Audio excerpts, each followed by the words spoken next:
tel projet. Je vous remercie. Pour le groupe Les Démocrates, Géraldine Bagné. Madame la Présidente, Madame la Ministre, mes chers collègues, dans un cadre budgétaire très contraint, la mission Médias, Livres et Industrie culturelle est en baisse de 1,6% par rapport à 2024.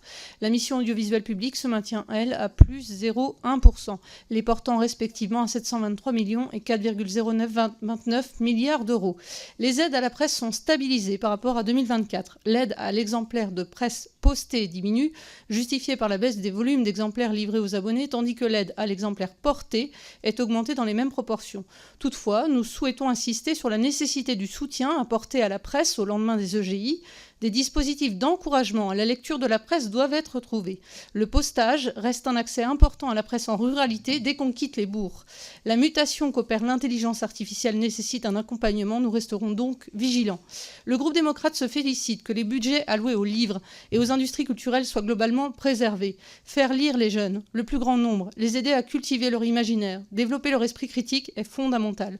En cela, le soutien à la BNF, plus que 4,7 millions d'euros, et au CNL avec 20 millions d'euros pour encourager la création et la diffusion est salutaire. Via le programme 334, le soutien aux bibliothèques municipales sera accru au travers du plan culture et ruralité. Cela permettra de renforcer les ressources mutualisées apportées par les bibliothèques départementales aux médiathèques implantées en ruralité et dans les petites villes.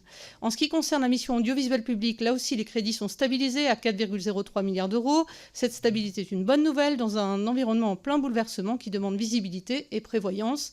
À ce sujet, nous resterons vigilants pour ce qui concerne la réforme urgente du financement de l'audiovisuel public, dont les contours doivent être prochainement examinés en commission spéciale.